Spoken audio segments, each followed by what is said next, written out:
Halo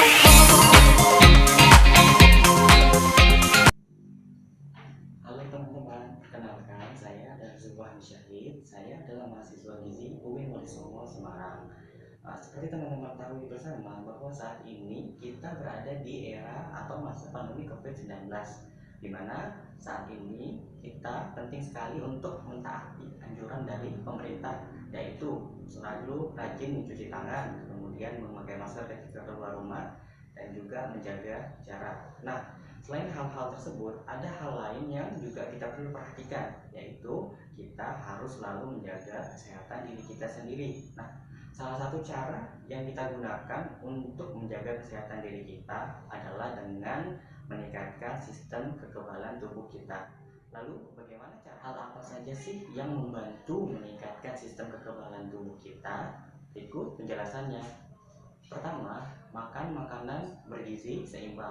Nah, makan makanan bergizi seimbang ini sangat penting karena berperan dalam membantu meningkatkan sistem kekebalan tubuh kita. Lantas, bagaimana makanan bergizi seimbang itu?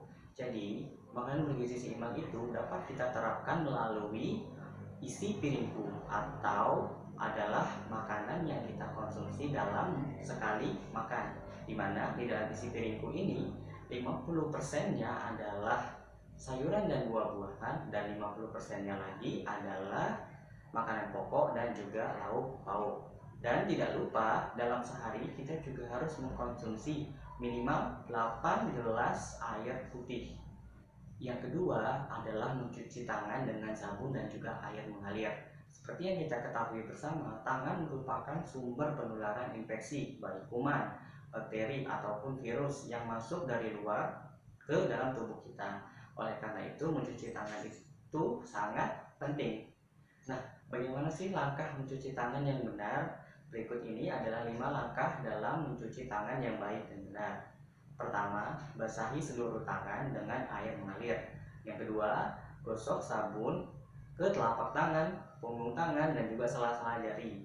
Yang ketiga, gosok juga bagian bawah-bawah kuku jari-jari kita. Yang keempat, bersihkan tangan dengan air mengalir. Dan yang terakhir, keringkan tangan dengan tisu, handuk, ataupun bisa dikeringkan dengan cara diangin-anginkan. Hal ketiga yang membantu meningkatkan sistem imun adalah rutin berolahraga dan terpapar cukup sinar matahari. Nah, olahraga secara rutin ini membantu meningkatkan sistem kekebalan dan juga metabolisme tubuh kita. Nah, selain itu, olahraga secara rutin juga membantu kita untuk mengeluarkan racun-racun yang ada di dalam tubuh. Nah, bagaimana sih olahraga yang baik? Nah, olahraga yang baik itu adalah dilakukan setiap hari atau paling tidak dalam 3-5 hari kita melakukan olahraga dengan durasi minimal 30 menit. Dan tidak lupa ketika berolahraga kita juga harus terpapar sinar matahari, terutama sinar matahari pagi.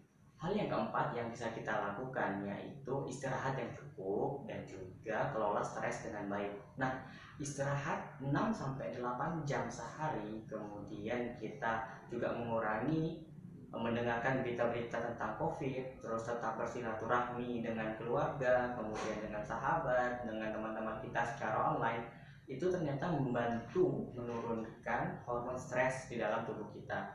Dengan menurunkan hormon stres ini akan meningkatkan sistem kekebalan tubuh kita. Terakhir adalah perbanyak konsumsi sayuran dan buah-buahan. Nah, konsumsi sayuran dan buah-buahan terutama yang berwarna ini sangat penting bagi kita. Kenapa? Hal itu berkaitan dengan kandungan yang terdapat di dalam sayuran dan buah-buahan yang berwarna, di mana di dalamnya itu banyak terkandung vitamin, terutama vitamin A, C, dan juga E. Selain itu, juga terdapat kandungan mineral, serat, dan juga antioksidan yang sangat potensial untuk membantu melawan radikal bebas atau senyawa jahat yang akan masuk ke dalam tubuh kita dan tentunya akan meningkatkan imunitas tubuh.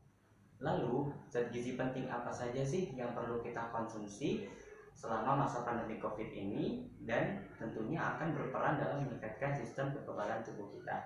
Yang pertama, vitamin A. Vitamin A ini berperan dalam meningkatkan sistem kekebalan tubuh dengan cara menjaga permukaan kulit dan juga jaringan pada mulut, pada usus, pada lambung, dan juga sistem pernapasan agar tetap sehat dan terhindar dari infeksi.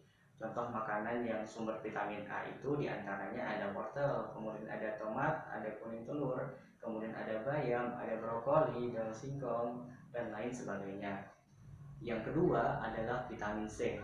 Nah, vitamin C ini akan memberikan perlindungan kepada tubuh dengan cara memberikan atau membentuk antibodi dan juga sistem kekebalan tubuh kita.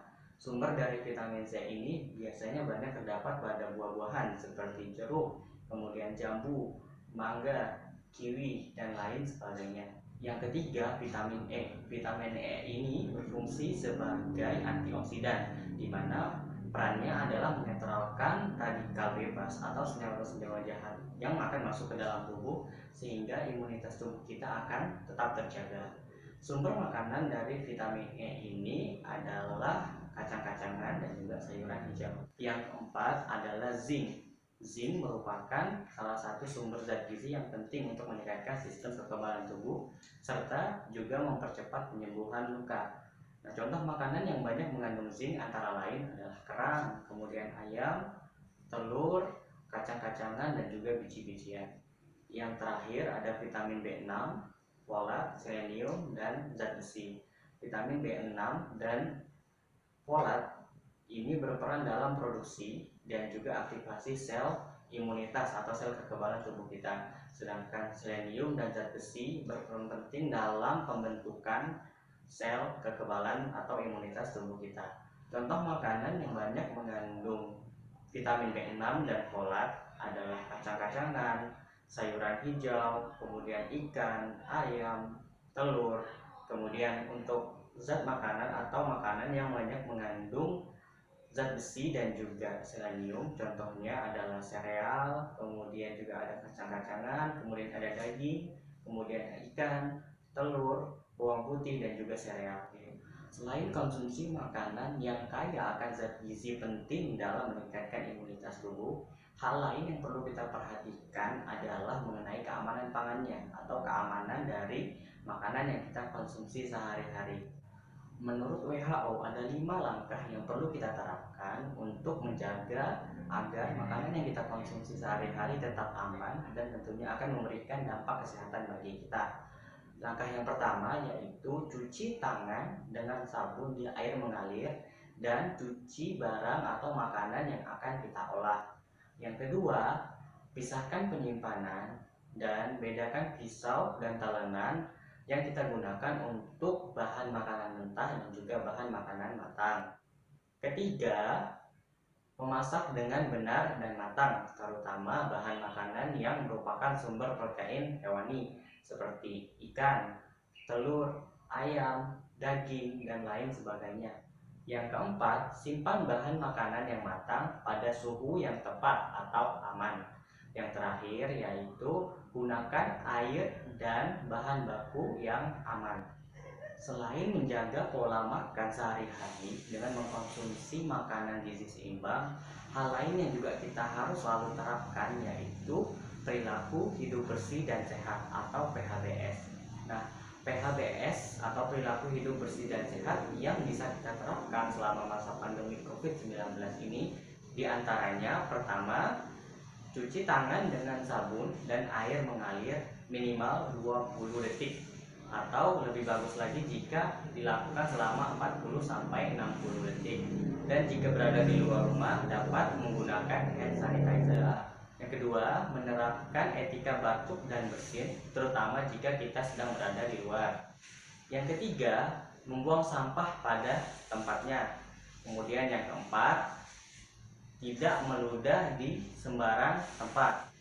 Yang kelima, tidak merokok dan juga mengkonsumsi narkoba. Kemudian yang keenam adalah menghindari menyentuh bagian wajah, itu mata, hidung, mulut dengan tangan yang belum dicuci. Dan yang ketujuh yaitu segera mandi ataupun ganti baju setelah bepergian dari luar. Yang terakhir yaitu sering membersihkan peralatan atau perabotan rumah seperti meja, kursi, pintu, lemari, dan lain sebagainya dengan menggunakan disinfektan. Dan ingat untuk selalu patuh dan mengikuti anjuran dari pemerintah, yaitu rajin mencuci tangan dengan sabun dan air mengalir minimal 20 detik. Yang kedua, selalu menggunakan masker jika hendak keluar rumah. Yang ketiga, sebisa mungkin untuk menghindari kerumunan. Dan yang terakhir, tidak keluar rumah jika bukan merupakan urusan atau kegiatan penting yang mengharuskan kita untuk keluar rumah. Dan nanti ketika sesampainya di rumah untuk segera ganti baju ataupun mandi.